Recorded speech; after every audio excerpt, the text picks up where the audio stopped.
a este World Café, a nuestras especiales invitadas. Lastimosamente, el día de hoy no nos puede acompañar la doctora Zoe Díaz Bernal, debido a un contratiempo que tuvo. La doctora está en ese momento en Cuba, pero nos envió sus videos a partir de unas preguntas orientadoras que guiarán entonces esta sala. Para empezar entonces, me gustaría, un momento, les dejo de...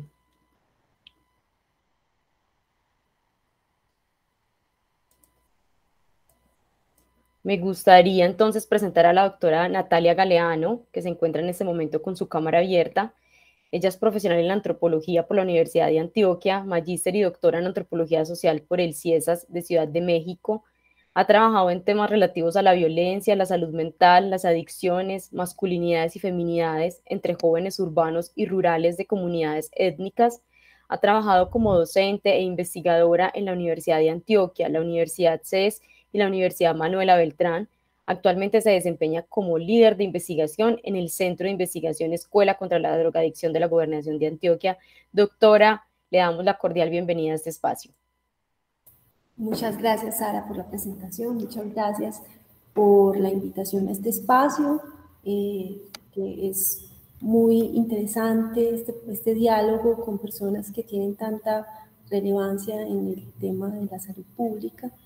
Y bueno, pues muchas gracias a los participantes también por escucharnos y por estar acá. Perfecto. Bueno, y la doctora Zoe Díaz Bernal, que no nos va a acompañar, pero que envió sus videos que vamos a proyectar el día de hoy con sus respuestas. Es profesional en microbiología, magíster en antropología médica y doctora en ciencias de la salud. Ha mantenido un trabajo sistemático en las áreas docente e investigativa, con aportes en el orden científico y metodológico y en la develación de la determinación de género en la salud de los colectivos humanos. Desde el año 2012 coordina la Red de Género y Salud Colectiva de la sección de Medicina Social de la Sociedad Cubana de Salud Pública y es coordinadora regional de la Red Latinoamericana de Género y Salud Colectiva de ALAMES. Además, actualmente se desempeña como profesora titular e investigadora en la Escuela Nacional de Salud Pública de Cuba.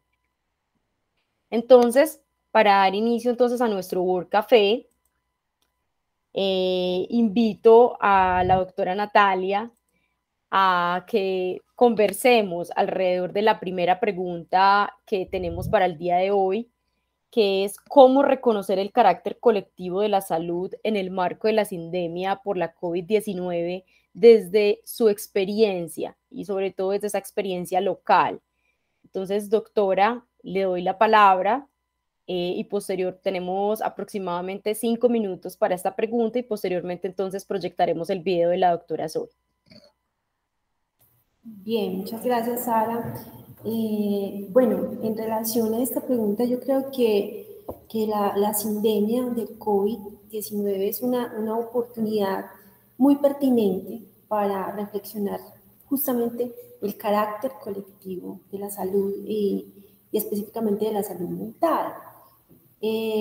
Primero me gustaría señalar el asunto de la interdependencia que tenemos entre la vida humana y no humana, ¿cierto? Como la vida silvestre en este caso, cómo afecta directamente que las condiciones de vida de la vida no humana, pues si tienen algún desequilibrio, van a revertir en su salud y posteriormente va a revertir en la salud humana, ¿cierto? Entonces, pues si esta relación se da entre la vida, el mundo natural y el mundo humano, pues esa misma relación se da entre los mismos seres humanos. Hay una interdependencia y necesitamos garantizar unas condiciones de vida saludables para todos, ¿no? Entonces, ese es un primer punto que yo creo que es muy fundamental para pensar el carácter colectivo de la salud en términos generales, pero en términos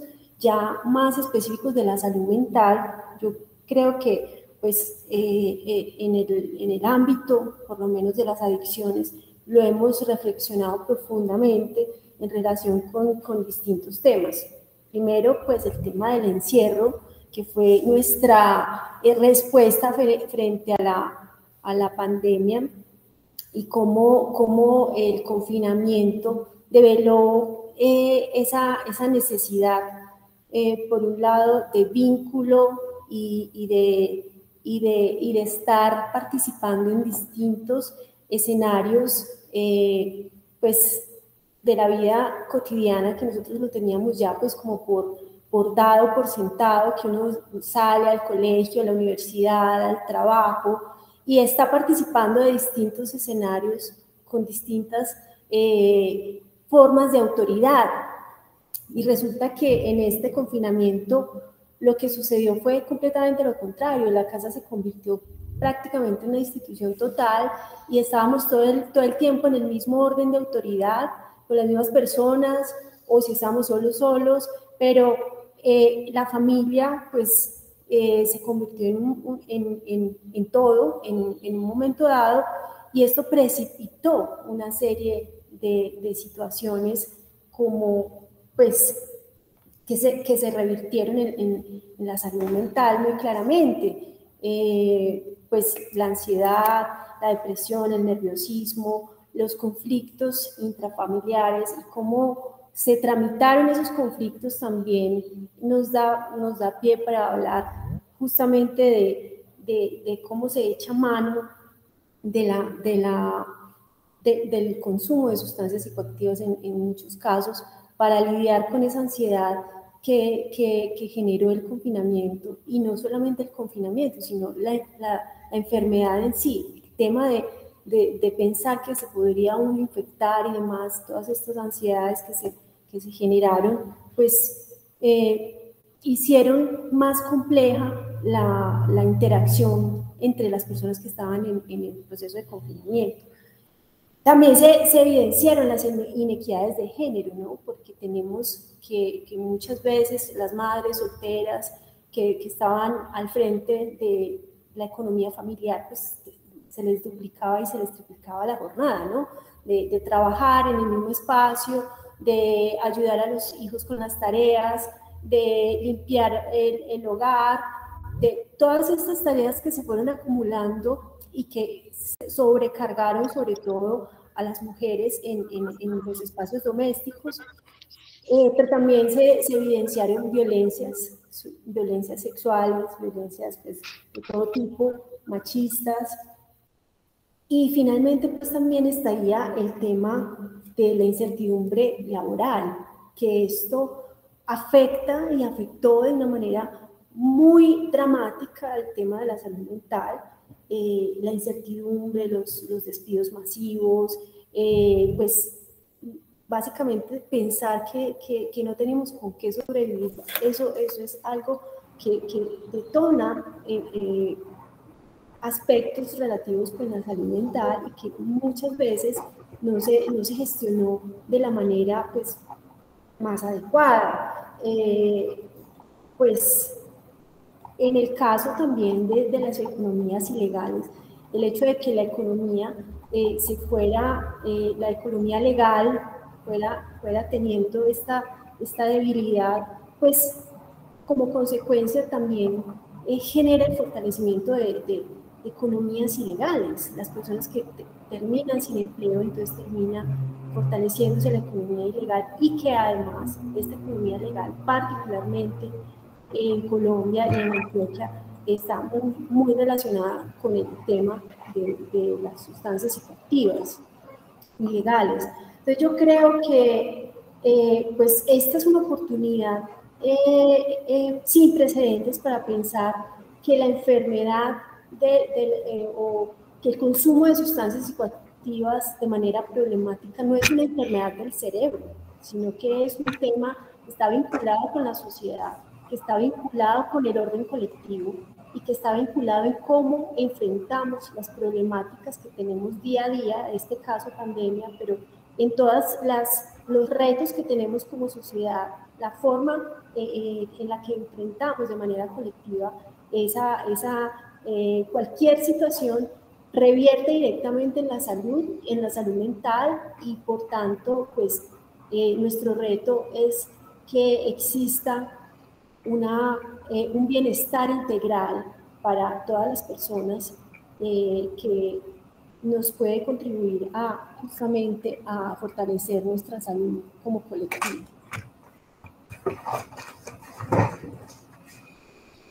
Yo dejaría por ahí porque creo que ya han pasado los 5 minutos. Sí, invito también a las personas que nos acompañan en ese World Café, que si empiezan a tener alguna duda, que si quieren hacer preguntas, las puedan empezar a escribir por el chat, o al final vamos a tener un espacio para que ustedes puedan interactuar con la doctora Natalia y pues podamos generar un diálogo. Doctora, muy en la vía que usted nos está comentando, la doctora Zoe nos envía su video. Voy entonces a...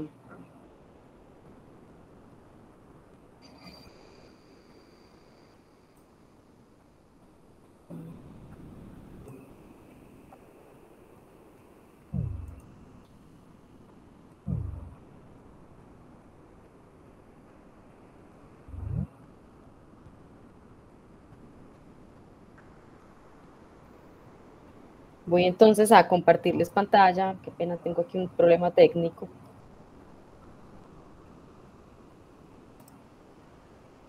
Y por favor me dicen si me están escuchando el video en 3, 2, 1. Bueno, a la primera pregunta que me hicieran respecto a cómo reconocer el carácter colectivo de la salud en el marco de la salud, quisiera ante todo colocar mi parecer sobre lo que significa ese carácter colectivo de la salud. Bueno, primero decir que esto es algo que todavía está pendiente de ser sistematizado en muchos contextos y alude a la promoción y el fortalecimiento de expresiones colectivas progresistas que a su vez impulsen la salud y apoyen la construcción de estados democráticos coherentes con esas necesidades por la defensa de inalienables de la propia vida. Esta idea del mundo grande, aprendida y de ese fuerte campo práctico y disciplinar desarrollado en Brasil, tiene una enorme vigencia en momentos en los que el mundo y los pueblos hemos debido enfrentar una epidemia como lo ha sido la COVID-19. Y por supuesto hemos debido enfrentar también crisis que han desbordado los espacios eminentemente sanitarios. De esta manera se ha debido superar las intervenciones técnicas normativas que dicta la salud pública tradicional, en pocas palabras, este contexto sistémico, a la vez que ha debilitado la metáfora que sustenta la eficacia de la enfermología pública, ha reclamado un cambio hacia la mirada colectiva del hacer y del generar salud. Esto ha permitido reconocer en primer lugar la ineficacia de acciones salubristas tecnocráticas y normativas y concebir el verdadero éxito de las acciones epidemiológicas a partir de lo que hacen los sujetos conscientes y vivos que hacen parte de esos colectivos humanos de los que estamos hablando, de cómo ese éxito depende de las formas de vivir de esos colectivos humanos y de sus comportamientos autónomos, así como de la solidaridad humana. No huelga decir que esos colectivos humanos son autopolíticos. El carácter colectivo de la salud, visto en sus múltiples intersecciones socioculturales, ha permitido comprender que las diversas racionalidades vinculadas al constructo de género están fuertemente implicadas en el control epidemiológico del virus SARS-CoV-2. Así, por ejemplo, si no se convocaban a las fuerzas selectivas implicadas en las estructuras de cuidado, como se conocen, por supuesto, en la mayoría de los países de la región, estos cuidados recaen sobre las mujeres. Si además no participan colectivos involucrados en mantener el orden y la cohesión social, vigilantes de esas múltiples formas de violencia de género, de momentos de crisis como han sido impuestos esta pandemia con el distanciamiento social y han pululado, pues tampoco hubiera habido éxito de las acciones por controlar el virus. si además no hubiéramos contado con la participación de otras fuerzas comunitarias capaces de brindar apoyo a las acciones desarrolladas por el sistema de salud, por los profesionales de la salud, por ejemplo, la Federación de Mujeres Cubanas apoyando la campaña de vacunación masiva, si los gobiernos locales y el gobierno nacional no hubiera implementado estrategias y medidas de distribución y control de los recursos que además se volvieron muy escasos en el contexto pandémico debido al recrudecimiento del bloqueo que nos impone los Estados Unidos, con atención especial a grupos vulnerables y a mujeres y a la infancia, pues tampoco el éxito hubiera sido posible. En definitiva, los mandatos y constructos de género imponían en todo caso un derrotero tanto práctico como ideológico que lograba desviar el curso de acciones muy bien concebidas, acciones sanitaristas muy bien concebidas a nivel de laboratorio, pero que en la vida cotidiana tenían su propio curso. Y esto me parece a mí que ha sido fundamental que se reconociera en el marco de esta sindemia para poderlo abordar de manera consecuente.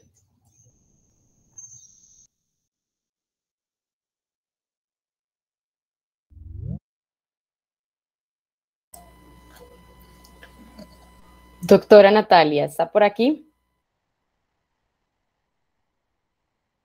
Sí.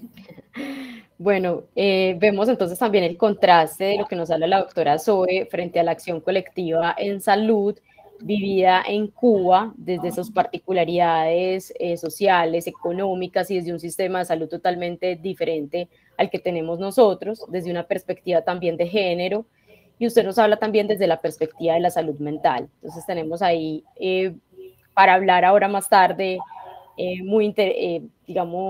preguntas muy interesantes que hacernos con relación a esta acción colectiva de la salud.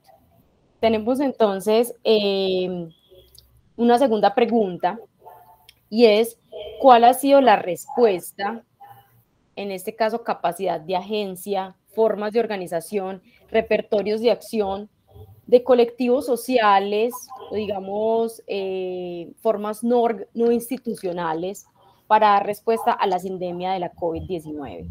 Entonces, doctora Natalia, le doy la palabra. Bueno, muchas gracias, Sara. Creo que, pues, en esta pregunta, yo creo que hay un elemento fundamental y es que la COVID nos puso a todos a conversar respecto de la salud. A todos nos hizo muy conscientes de los agentes patógenos, de las formas de interacción y puso en el centro del debate cómo la salud afecta todas las esferas de la vida, ¿no? Cómo somos de vulnerables. Y pues básicamente creo que hay unas respuestas que fueron muy orgánicas de la sociedad. En principio los grupos de ayuda mutua, los microgrupos, cuando tuvimos las más serias dificultades, pues la gente se organizó en comités o en grupos barriales para ver cómo hacíamos para buscar recolectar un mercado y llevar a las personas más vulnerables, ahí resaltando lo que plantea la doctora Zoe, de esa importancia de la solidaridad, de ponerse en los zapatos del otro. Creo que fue absolutamente fundamental esa respuesta de contención, y de todas maneras nos quedábamos con muchos retos por resolver, porque había muchas personas que todavía seguían pasándola mal y que la respuesta solidaria, si bien fue masiva, importante, se quedó corta frente a esa situación, lo que nos llama la atención sobre un segundo punto que también mencionaba la doctora Zoe, y es pues ya a nivel organizacional, ¿no? Cómo han sido las respuestas y también las instituciones del Estado, cómo han respondido, las formas económicas y políticas en las que nos organizamos, pues cómo dan respuesta frente a las dificultades. Y pues la respuesta también social que se gestó, que es importantísimo de resaltar acá en el caso de Colombia, fue justamente la protesta social de los jóvenes que se vieron precarizados, ¿no? Que frente a una economía débil que se debilitó en la pandemia, pues esa organización espontánea de los jóvenes y de muchas personas que salieron a las calles a decir, necesitamos una nueva organización, necesitamos unos escenarios de participación, y a pesar de que existía el riesgo del contagio, la gente pues decidió darle prioridad a la participación política y democrática en el marco de la protesta social. Entonces eso en Colombia, y yo creo que fue un ejemplo para Latinoamérica, que también después se vieron algunos procesos de movilización en Guatemala, en México, y pues así fuera algo que pues en un momento se desvaneció, pero yo creo que nos dejó un aprendizaje de la importancia de la participación social y de la participación política y del bienestar colectivo, la necesidad de la gestión del bienestar colectivo para enfrentar pues la dificultad y la adversidad que nos dejó esta pandemia. Entonces, ese punto me parece muy importante, porque creo que hay todavía un germen de esa organización, y que probablemente esto nos pueda llevar a transitar a mejores escenarios en términos de la participación política de los colombianos. Yo creo que somos otros después de las protestas sociales que se dieron en el 2021 y 2020. Por ahí dejaría, creo que ya me he tomado los 5 minutos. Gracias, doctora. Vamos entonces a compartir la respuesta de la doctora Zoe.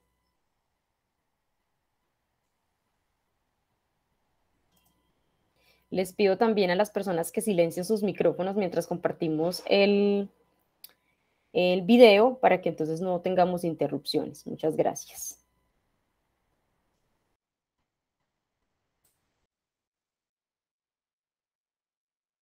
Se debe entender es una organización política.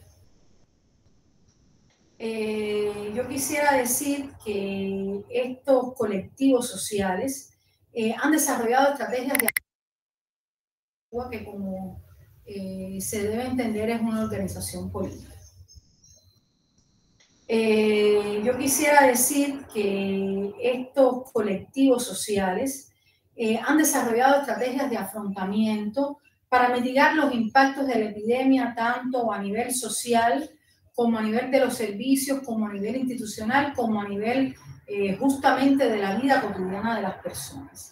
También han colaborado con el sector de la salud en las campañas desarrolladas, como por ejemplo al inicio una campaña para suministrar algunos medicamentos inmunomoduladores a personas de avanzada edad.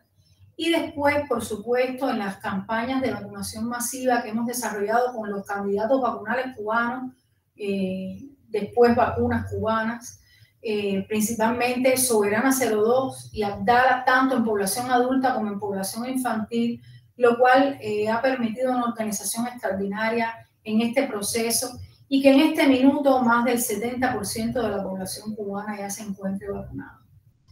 Es importante destacar el trabajo de estas organizaciones en justamente encontrar aquellos locales, aquellas ubicaciones donde que reunían las condiciones adecuadas para colocar los vacunatorios y posteriormente ser certificados por el sector de la salud, por supuesto. Y no solamente ubicar los vacunatorios o localizarlos, identificarlos, sino también organizar todo el proceso, ayudar al sector de la salud a organizar el proceso para que las personas acudieran de manera ordenada y cumpliendo con las medidas de distanciamiento social a dichos vacunadores. También quisiera destacar la labor de estas organizaciones en el apoyo a algunas estrategias impulsadas desde el sector de la salud, pero que han conllevado necesariamente un abordaje intersectorial. Una de ellas ha sido el ingreso domiciliario, el ingreso en los hogares. El sistema de salud cubano, como la mayoría de los sistemas de salud, se ha visto tensionado con la cantidad de pacientes acudiendo a los servicios de salud. Y en esta misma medida ha debido desarrollar estrategias que mitiguen la sobrecarga de los servicios de salud, sobre todo los servicios de salud intrahospitalarios. De manera tal que hemos tenido que desarrollar lo que se conoce como ingreso domiciliario y hemos tenido en un barrio, en una comunidad, varias familias, todos enfermos de COVID, ingresados dentro de su hogar. Por supuesto, el contar con un modelo de medicina familiar ha favorecido que esto se pueda hacer sin provocar, por supuesto, una afectación a las personas, una afectación a los datos epidemiológicos y al éxito de los afrontamientos epidemiológicos. Porque cuando ingresamos a una familia entera dentro de su hogar, el equipo de salud de la comunidad se debe a la atención médica de esa familia, pero esas organizaciones sociales que trabajan en esa comunidad coadyuvan a esa atención proveyendo todos los medicamentos, los servicios materiales, la comida, los alimentos, por supuesto, que necesita esa familia para sostenerse durante ese tiempo y de esa manera mitigar o disminuir el riesgo de contaminación comunitaria que se pudiera dar si esas personas deambularan por la calle, por la zona. Esto ha sido fundamental y creo que el éxito de lo que podemos exhibir hoy con relación a la sindemia COVID-19 en Cuba se debe también a este tipo de estrategias y al apoyo de las organizaciones sociales u organismos colectivos sociales como los que he mencionado. También quisiera destacar el papel que ha jugado la Federación de Mujeres Cubanas en el combate a todas las manifestaciones de violencia de género que han pululado durante este tiempo de crisis, durante este tiempo de confinamiento, y también a la consecución de políticas públicas garantes de una serie de derechos para colectivos como son, por ejemplo, las personas LGBTIQ+,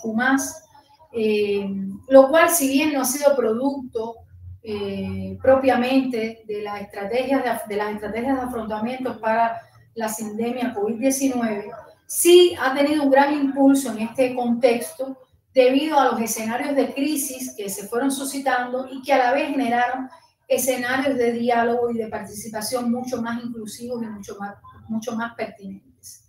Esto era lo que quería decir con relación a esta pregunta. Y por supuesto quedaría mucho más por abundar, quizás hay cuestiones de la realidad cubana que no se dominen y que lleve un poco más de tiempo explicarlas, pero estoy segura que vamos a tener otros espacios para poderlo hacer. Muchas gracias.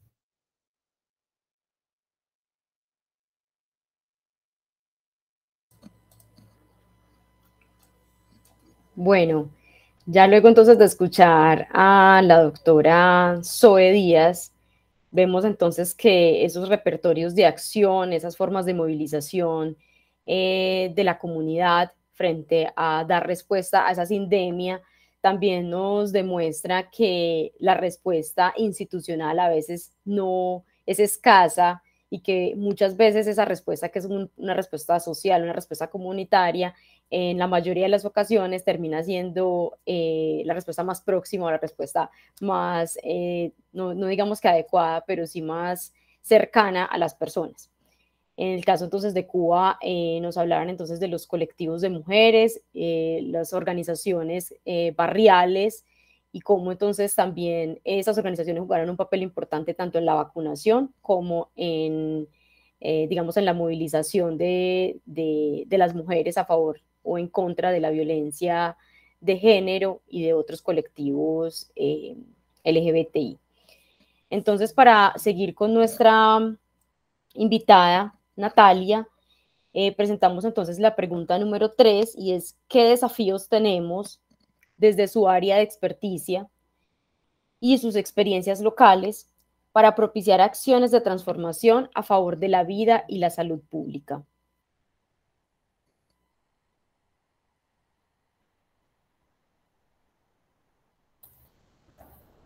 Bueno, primero mencionar que, pues, o hacer hincapié que yo trabajo en una institución, la Escuela contra la Drogadicción, que es una institución de orden gubernamental que trabaja la investigación para la transformación social y para la apropiación social del conocimiento. Desde acá nosotros pues tenemos retos muy importantes, tanto como institucionalidad, como academia, como con los vínculos que tenemos con la comunidad. En primer lugar, yo destacaría la necesidad de eficiencia del Estado en todos los órdenes, en todas sus acciones, de eficacia de sus acciones para que generen unas verdaderas transformaciones sociales. Y para eso nosotros hemos considerado la importancia de establecer espacios de diálogo entre la academia, entre la institucionalidad del Estado y las comunidades. Buscar espacios de diálogo para poder interpretar los problemas de manera conjunta. Y eso no es en absoluto sencillo, eso suena como si fuera relativamente fácil, pero hay que entender que incluso dentro de la misma academia, todos llegamos con un marco teórico distinto para la interpretación de los problemas. Luego, la academia y el Estado también tienen marcos teóricos y marcos de acción completamente diferentes. Y a su vez, las comunidades tienen a solucionar sus problemas de una forma, como decía Sara, muy práctica, muy pragmática y muchas veces es muy eficaz y muy eficiente. Por eso es que tenemos mucho que aprender de las comunidades y darles el espacio y la palabra a la hora de pues, pensarnos acciones en colectivo. Entonces, yo creo que el conjunto de esos tres actores que menciono a grandes rasgos, pues debe de estar siempre en todas estas miradas que tengamos de transformación de la sociedad hacia un bienestar mayor en términos de la salud mental. En este caso, nosotros trabajamos específicamente el tema del consumo problemático de las sustancias psicoactivas, pero como veíamos o como intenté esbozar hace rato, pues eso no solamente tiene que ver con el tema de lo biológico y del cerebro, sino que tiene que ver con el bienestar social integral de los seres humanos. Entonces, incluso más allá de los seres humanos, el bienestar que tenemos en función de nuestra relación con el mundo no humano. Y pues creo que buscar esos espacios de interlocución, diálogo y de transformación con esos actores es absolutamente clave, y llevar a cabo un proceso que se mantenga en el tiempo, que podamos definir que vamos creciendo en ese diálogo y que vamos generando cada vez más entendimientos y cada vez más formas de sinergia entre los distintos actores sociales. Yo creo que sería un reto absolutamente interesante, porque pues no veo otra forma posible de transformarnos, ¿no? Sino a través del conocimiento científico, de la voluntad política y de la acción conjunta con la comunidad para buscar justamente el bienestar colectivo.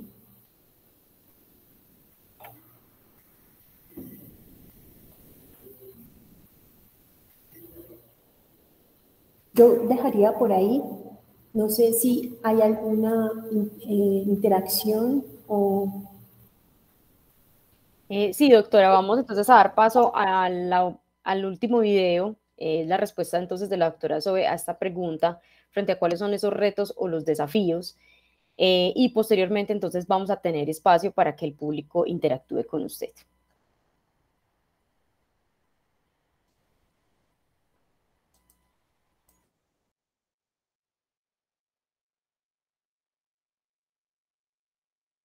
esta última pregunta pudiéramos estar hablando mucho tiempo sobre ella. O sea, cuando nos piden que identifiquemos desafíos, siempre las personas pues tenemos múltiples desafíos identificados a lo largo de, bueno, de nuestro quehacer profesional, de nuestro quehacer académico, incluso de nuestro quehacer personal. Sin embargo, a mí me gustaría sintetizar lo que yo considero los principales desafíos en cuanto a las experiencias locales para propiciar acciones de transformación a favor de la vida y la salud pública, aquel que está referido a la necesidad de profundizar y fortalecer la integración intersectorial en la atención y solución de problemas de salud y de problemas en salud. Esto es importante hacerlo en la misma medida en que se sigue haciendo por superar la enfermología pública de la que estuve hablando en mi primera respuesta, y en la misma medida en que se desee transformar el cuidado a la vida y a la salud en la misión esencial de todos los sectores sociales, no solamente del sector de la salud, que es otro tema para hablar mucho tiempo, puesto que se ha privilegiado este sector con esa responsabilidad e incluso otros sectores se sienten totalmente desconectados de esa responsabilidad. Yo creo que también es fundamental en esa integración intersectorial, en esos esfuerzos a favor de la vida y la salud pública, trascender el carácter homocentrista que tienen la mayoría de nuestras acciones y apostar de esta manera por el respeto a la vida en su armonía natural y no en una armonía impuesta desde el homocentrismo. Esto era lo que quería decir como respuesta a la tercera pregunta, y agradecer al comité organizador de este prestigioso evento que me haya invitado y que me haya dado la posibilidad de compartir mis ideas con ustedes. Gracias.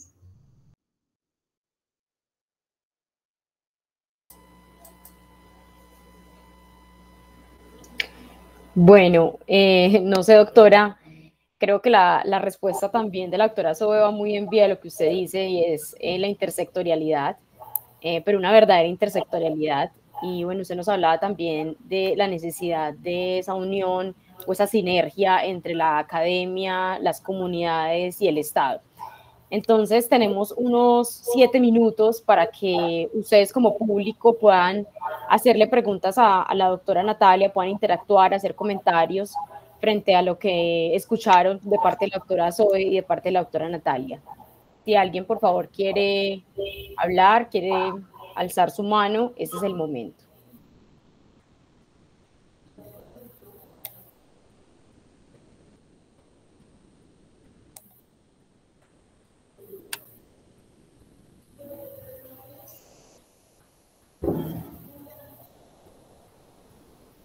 Doctora, bueno, parece que no hay preguntas, pero me gustaría entonces que, de acuerdo a la respuesta que ustedes dos, digamos, han logrado desde diferentes perspectivas, desde diferentes localidades, traer hoy acá, y es el tema de las sinergias entre diferentes sectores de la sociedad para dar respuesta entonces a la sindemia y a lo que nos espera, ¿cierto? Porque una cosa es lo que estamos viviendo ahora y otra también es lo que vamos a vivir post pandemia.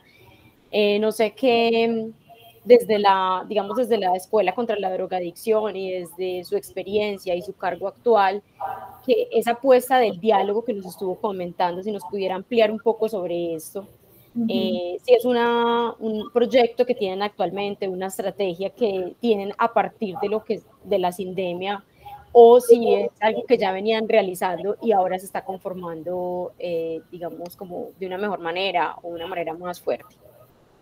Bueno, gracias, Sara, por la pregunta. Yo creo que, pues, realmente a la hora de pensar la investigación desde el Estado, uno tiene que pensar en investigación aplicada, ¿cierto? Y la investigación aplicada está directamente orientada a la transformación social. ¿Y cómo haces la transformación social? Pues con la sociedad. Yo creo que eso, pues, es como una regla básica, ¿cierto? Entonces, por eso hay que, pues, otorgar la palabra, involucrarse con la sociedad y hacer investigación que no solamente nos dé cuenta de lo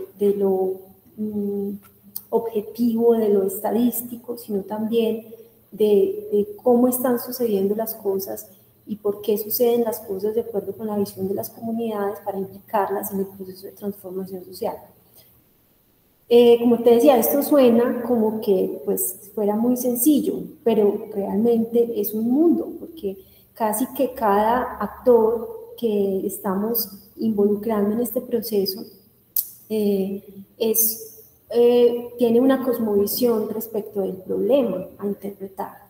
En este caso, particularmente en el tema de las adicciones, pues todo el mundo viene con una cosmovisión respecto de este tema, y entonces esto implica que hay que hacer muchos procesos de apropiación social del conocimiento para que empecemos a interpretar los problemas de una manera más o menos similar y que el diálogo se pueda llegar a dar. Pues no quiere decir que todos tengamos que pensar lo mismo, pero sí por lo menos una base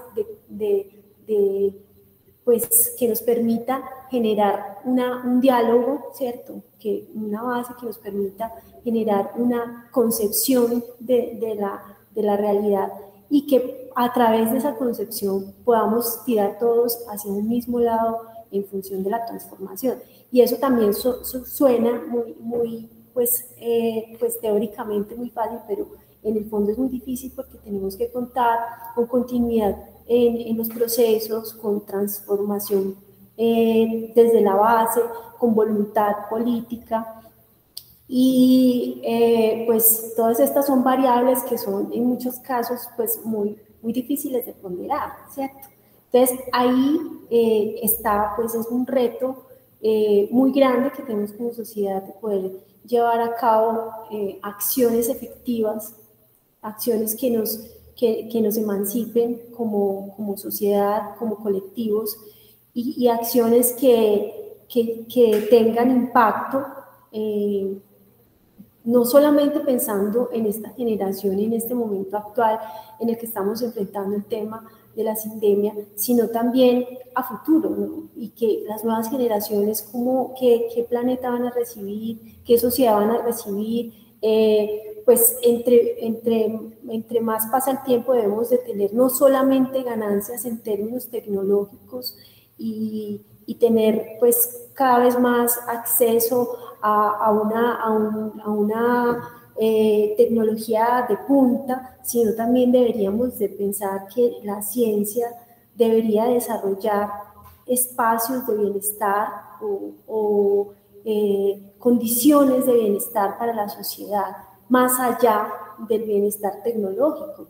Deberíamos de pensar que deberíamos de avanzar en el bienestar social de manera sustancial y poner eso como prioridad para en nuestros derroteros de trabajo y en nuestros derroteros de las instituciones.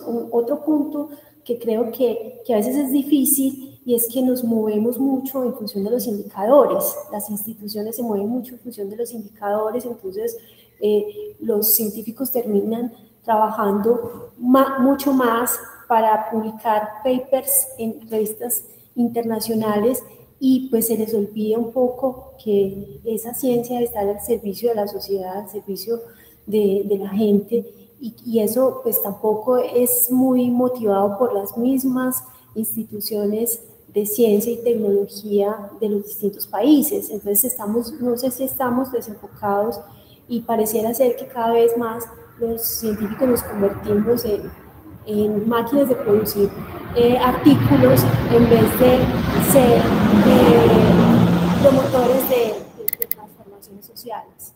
Entonces creo que ese punto también es un punto muy importante.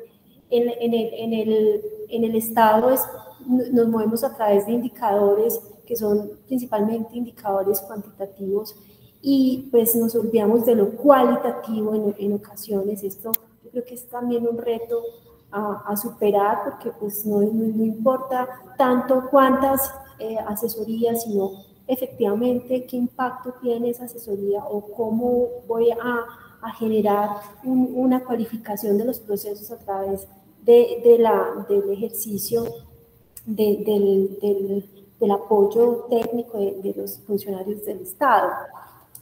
Bueno, y ejemplos hay miles y podríamos hablar mucho más de esto, pero no sé, bueno, si hay otro punto a profundizar también podríamos darle cabida. Bueno, doctora, en este momento se nos acabó el tiempo. Son las 10:30 y la idea es que las tres salas nos unamos en una sola, que es el auditorio principal, para conversar un poco, ¿cierto? Desde la perspectiva histórica, global y en este caso local, qué acciones en colectivo o qué acciones podrían inspirar entonces la salud pública, qué retos y desafíos tenemos desde la salud pública, ¿cierto? Para la pospandemia. Entonces, los invito a todos y todas los que están aquí a dirigirse al auditorio principal para que desde allí podamos entonces escuchar la síntesis de las tres salas del World Café y nos quedaríamos ahí más o menos de 10:30 a 11. Muchas gracias. Muchas gracias a ti.